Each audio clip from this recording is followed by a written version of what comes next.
আজকের অনেক জেনজি হয়তো নামটা প্রথম শুনছে, আনম এহসানুল হক মিলন। কিন্তু একটা সময় বাংলাদেশের শিক্ষা ব্যবস্থায় তার নাম ছিল ভয় আর আলোচনার মিশ্র প্রতীক, কারণ তিনি ছিলেন সেই মানুষ যিনি হেলিকপ্টারে চড়ে পরীক্ষার হলে গিয়ে নকল ধরতেন। কিন্তু গল্পটা শুধু হেলিকপ্টার দিয়ে শুরু হয়নি।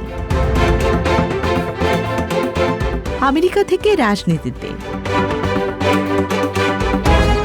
ঢাকা বিশ্ববিদ্যালয়ে কেমিস্ট্রি পড়া মিলন উচ্চশিক্ষার জন্য 1982 সালে আমেরিকায় পাড়ি জমান। সেখানে প্রায় 12 বছর থাকেন, এমনকি মার্কিন নাগরিকত্বও পান। কিন্তু 90-এর দশকের মাঝামাঝি সময়ে তার জীবনের মোড় ঘুরে যায়। দেশে ফিরে রাজনীতিতে নামতে তাকে উৎসাহ দেন সাবেক প্রধানমন্ত্রী খালেদা জিয়া। 1996 সালের নির্বাচনে তিনি চাঁদপুর 1 আসন থেকে বিএনপির প্রার্থী হন এবং প্রথমবারই সংসদ সদস্য নির্বাচিত হন। সংসদে ঢুকেই নাগরিকত্ব বিতর্ক।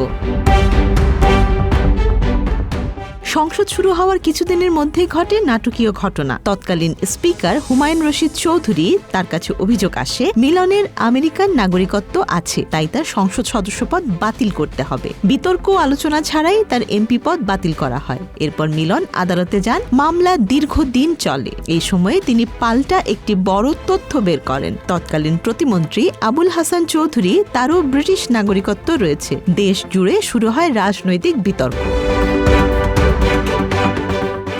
2001 নাগরিকত্ব ছাড়ার নাটকীয় সিদ্ধান্ত।